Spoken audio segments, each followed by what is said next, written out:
ये भविष्य ऐसे नहीं दिखा गया यहाँ पर। जो तानाशाही यहाँ पर सरकार कर रही है, आयोग कर रहा है कि एसएससी में चीटिंग होता है, पूरा होता है। कोई दिक्कत है आपको? 200 शिफ्ट में पेपर होता है, नॉमिनेशन होता है, खेल खत्म, सीट बेच देंगे आप।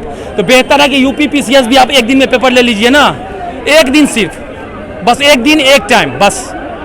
नॉमिनेशन अगर होगा तो ये मान लीजिए यहाँ पे जितने लगे घूम रहे हैं ना, 99% सब बाहर हो जाएंगे, किसी का पीटी नहीं होगा। ये खिलवाड़ है हम जैसे युवाओं के साथ, भविष्य के साथ में। आप 17 मार्च को एग्जाम करवाने वाले थे, आपके पास इंफ्रास्ट्रक्चर था उस समय, आप 27 अक्टूबर को करवाने वाले थे, आप कह रहे हैं आप 7-8 को दीजिए, 2 शिफ्ट क्यों दे हम 2 शिफ्ट में, सब आपकी मनमानी चलेगी। थोड़ा सा नीचे गिरिए मुकेश जी। मैं चाहूँगा कि 11 फरवरी को आरओ का एग्जाम लिया और वो लीक हो जाता है, तो उसमें सरकार की असफलता है। बच्चों के साथ अगर इसी तरह अन्याय हो जाएगा तो हम लोगों के माँ बाप के सपने जो है बिक जाएंगे। हम लोगों की औकात नहीं है कि यहाँ दिल्ली आके या फिर प्रयागराज जाके पढ़ पाए, क्योंकि हम लोगों को केवल लोक सेवा आयोग पे ही विश्वास है कि, और कोर्ट पे विश्वास है कि हम लोगों को न्याय मिलेगा। जी 11 तारीख को कमीशन के गेट पे हम दिल्ली मुखर्जी नगर से तकरीबन 5 से 10 हज़ार की संख्या में हम छात्र यहाँ से जा रहे हैं। इधर एक भैया, इनके हाथ में एक पोस्टर है जिसपे लिखा है 2 शिफ्ट एक धोखा है, भविष्य बचा लो, मौका है, 11 नवंबर प्रयागराज चलो। सेवा की तैयारी कर रहे हैं, उनके लिए ये नुकसान ही ब्लंडर है एक बहुत बड़ा। 2 शिफ्ट में पाली कराने का मतलब यह है कि जो हम लोगों का और हमारे बाद आने वाले जितने भी और स्टूडेंट विद्यार्थी होंगे उनके भविष्य को दांव पे लगाने वाली बात है। कटेंगे तो कटेंगे, इसलिए छात्रों से निवेदन है, जुटेंगे तो जीतेंगे। आप किसी कीमत पर नहीं चाहिए। बात यह है कि भाई बहुत लोगों का कैरियर दांव पे लग जाएगा। बहुत सारे साथी का अंतिम चांस है, बहुत सारे साथियों का इस बार अंतिम मौका होगा। उनको दोबारा अगर गलती से वो छूट गए, दोबारा उनको नहीं मिलेगा।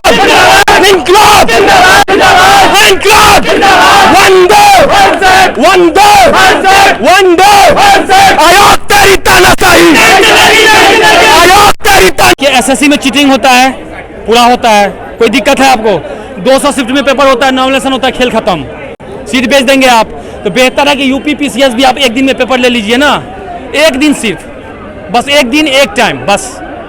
नॉमिनेशन अगर होगा तो ये मान लीजिए यहाँ पे जितने लगे घूम रहे हैं ना, 99% सब बाहर हो जाएंगे, किसी का पीटी नहीं होगा। और जिसको लग रहा है पढ़ के हो जाएगा, कोई फायदा वायदा उससे है नहीं। इसलिए बेहतर यही है कि जितने लोग यहाँ पे हैं, 11 को अगर इलाहाबाद में प्रोटेस्ट हो रहा है ना, तो 11 तक दिल्ली में भी हम लोग यहाँ से यूपी भवन की ओर कूच कर जाएंगे। समझ रहे ना भाई साहब? सीधा यूपी भवन घेर लेना हम लोगों को, कोई फायदा वायदा नहीं है।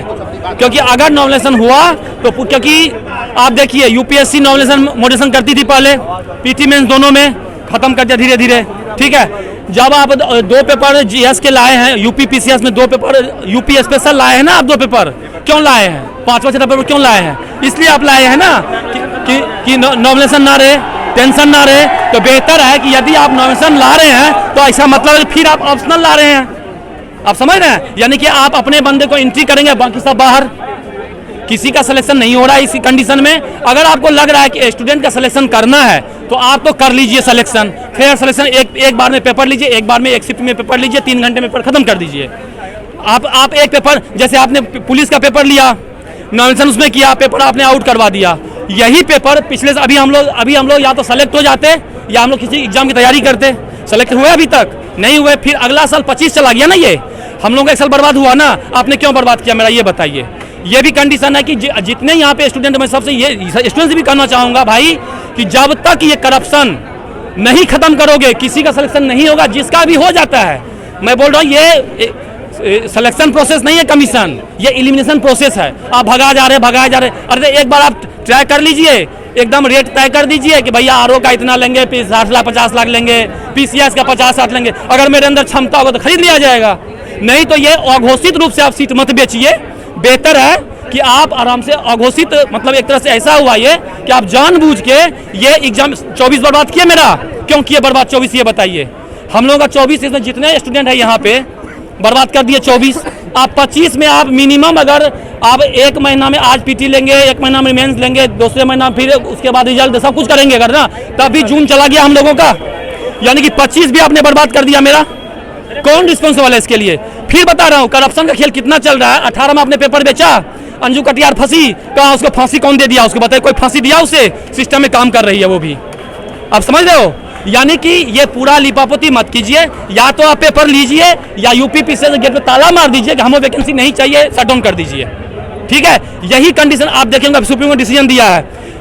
13 में भी यही हुआ, 14 मतलब हर साल यूपीएससी भी यही करती थी। खेल के नियम बीच में नहीं बदले जाते हैं, सुप्रीम कोर्ट डिसीजन आया है, तो आप ये क्या नॉन से बीच में ला रहे हैं? आप अगर मान लीजिए आपको कोई ऐसा स्टूडेंट चाहिए जो केवल पैसा पे ही खरीदना चाह रहा है सीट, तो उसके लिए आप अलग टेबल रखिए, कुर्सी रखिए, ठीक है। एक तरह से हम लोग इधर मूवमेंट करते, उधर भी मूवमेंट किया जाएगा कि भैया है हमको लगने दो लाइन में, हम पैसा दे रहे हैं, हम खरीद लेंगे सीट। या फिर आप ये नॉर्मलाइजेशन और मॉडरेशन, ये दो मेथड ऐसा है। झारखंड कर रहा था ऑप्शनल में 400 में 430 425 नंबर आ रहा है, किसी को 200 भी आ रहा है। नॉमिनेशन जैसे दरोगा बिहार हुआ, नॉमिनेशन हुआ, पूरा सीट बिक जाता है। जहां भी नॉमिनेशन हुआ वहां पे सीट बिक। एसएससी में देखिए सीजीओ कॉम्प्लेक्स देख लीजिए, 2018 में हम लोग प्रोटेस्ट किए, कोई फायदा हुआ? वही खुराना अभी भी चेयरमैन बना हुआ था, उसको प्रमोट कर दिया गया। समझ रहे हैं? सबसे बड़ी सच्चाई यह है कि नॉमिनेशन का विरोध इसलिए हो रहा है कि या आपने 100% सीट बेचने की तैयारी कर ली है, आप रेट तय कर दीजिए। यकीन नहीं मानते हैं? जैसे ये देखिए हरियाणा पीसीएस 100% करप्ट है। मैं आरोप इसलिए लगा रहा हूं कि हरियाणा पीसीएस है, बिहार है, अभी बिहार में 2000 सीट निकला है, एज अटेम्प्ट के लोग फाइट कर रहा है। कहाँ मिल रहा है अटेम्प्ट? कहीं कुछ मिल रहा है? ये एक तरह से सोसाइटी ऑफ ट्रेड है, जिसमें कुछ लोग मिलके, कुछ लोग, आपको इलेक्शन लड़ना है, अरे इलेक्शन लड़ने के लिए पैसा चाहिए तो फंडिंग कहीं और से कीजिए ना। ड्रग माफिया है, तस्करी है, बहुत सारा आपके पास साधन है। आपके पास ऐसा कोई साधन है कि नहीं है? आप सीट बेच के क्यों साधन जमा कर रहे हैं? इसमें मेरिट नहीं आ पा रही है। मेरिट तभी आएगा जब आप एक शिफ्ट में पेपर लेंगे और नॉमिनेशन को एलिमिनेट करके हटाएंगे। अभी देखिए डिसीजन दिया सुप्रीम कोर्ट, जो खेल के नियम बीच में नहीं बदले जाएंगे। अगर खेल के नियम बदलते हैं तो हम लोग बर्बाद हो जाएंगे। ठीक है, थैंक यू भाई साहब।